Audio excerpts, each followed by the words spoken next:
next clip, we're going to see another very important influence on my life, Edouard Glissant, the Martinique-born poet, writer, activist, has actually been a real toolbox for me. I read his work every morning for 15 minutes. It's one of my many different rituals, and he coined notions such as mondialité, archipelago, creolization.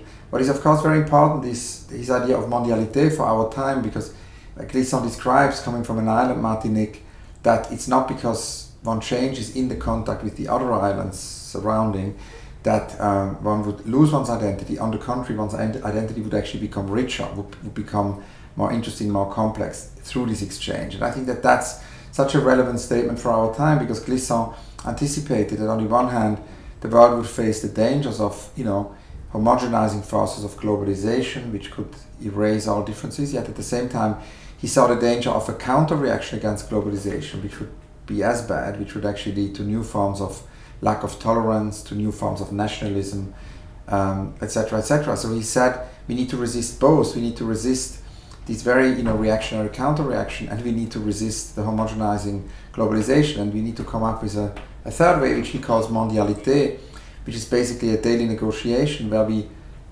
work on a global dialogue, on a global exchange, where our identity gains through this exchange, and it's basically a non-homogenizing kind of global exchange. And there's no word in English really. He calls it mondialité. Archipelago is also important because Glissant says that bigger entities like continents are often homogenizing, and for this very reason he believes that the archipelago, the island group, is in a way more welcoming, is more sheltering. And I've spent many hours with Glissant doing interviews, doing books.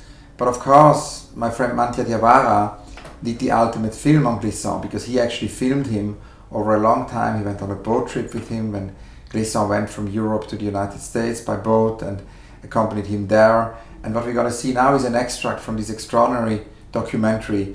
He's one of the great documentary filmmakers and artists of our time, and has made the ultimate film on Edouard Glissant's life. And I thought to share that with you is hopefully a teaser, it's hopefully a trigger for all our viewers here to get Glissant's book and maybe start your own ritual with Glissant. He's, for me, the most urgent writer for the 21st century, and to read Glissant is indispensable.